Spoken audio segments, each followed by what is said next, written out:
ана тилиң арыңдый, уятым боп курбетте, өзге тилдин бәрін біл, өз тилиңди құрметте. Адамдар үшін ең қымбат құндылықтардың бірі ол ана тілі. Ана сүтінен тараған ана тілін жеткізу мүмкін емес.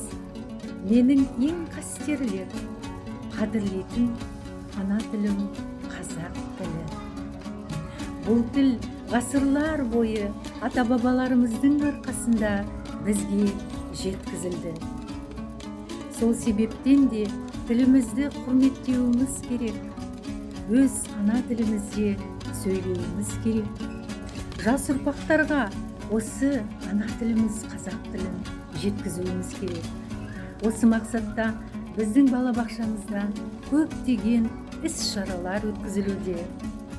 Балаларымыз қазақ тілінде сөйлейді. Бұл өте қуантатын дүние.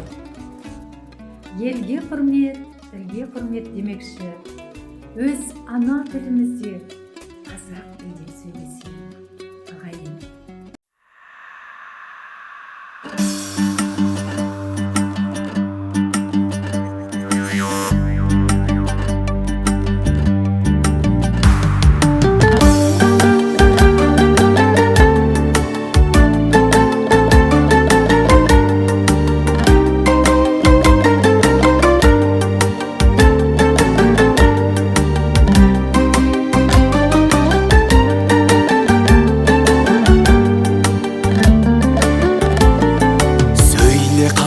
Қазақ тілінде, ғажап тіліңде, атың озған азат күніңде. Ана тілін білмегеніңде, өз-өзіңді мазақ қылуде.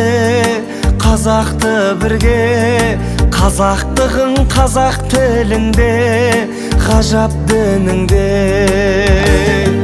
Қазақ тілі бабамның тілі, баламның тілі, тілім барда адаммын тірі. Қазақ тілі әкемнің тілі, анамның тілі, оны білмеу маған күлкі.